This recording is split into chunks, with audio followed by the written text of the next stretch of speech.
আসসালামু আলাইকুম। এই মুহূর্তে আরো একটি বাজাজ পালসার বাইকের সেল আপডেট। কোথা থেকে আসলো, বাইকটি কত টাকায় কিনলো, সে সম্বন্ধে জানবো ভাইজানের নিজ মুখে। ভালো আছেন ভাই? জি ভাই, ভালো আছি।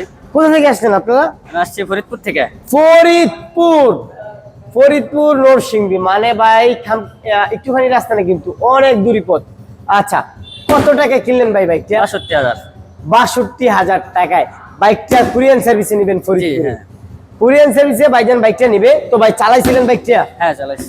চালিয়ে ভালো লাগার পরেই তুমি এমন করলেন? হ্যাঁ আপনার তো কেউ জোর জবরদস্তি করে নাই যে ভাই এটা নেন, ভাই এটা নেন, না বা রাস্তা থেকে তুলে নিয়ে তো না ভিডিও না করে না দিচ্ছি না। না, ঠিক আছে। ভাইজানরা যতক্ষণ ইচ্ছা চালিয়েছে, ভালো লাগছে, তার জন্য বাইকটা নিয়েছে। বাইকটা কিন্তু নাম্বার করা আছে, ডিজিটাল নাম্বার করা বাইক, ঢাকার number, Smart card। 25 serial, smart কার্ডের বাইক। তো ভাই কুরিয়ান সার্ভিসে যাবেন আপনারা, এখন 2 ভাই আবার চলে যাবেন। হ্যাঁ হ্যাঁ। বাইরের জন্য অন্তঃস্থল থেকে দোয়া রাখবেন, বাইরের জন্য সুস্থ সবলে নিজ গন্তব্যে পৌঁছতে পারে এবং বাইকে যেন অতি শীঘ্রই হাতে পেয়ে যায়। আমাদের জন্য দোয়া রাখবেন, আমরা যেন আরো কম প্রাইসে বাইক সেল করতে পারি। লোকেশন একটাই, নরসিংদী জেলা, মাধবদী বাস স্টেশন, শীতলাবাড়ি মোড়, মিটার অবস্থিত সম্রাট বাইক গ্যালারি। ইনশাআল্লাহ, আল্লাহ হাফেজ।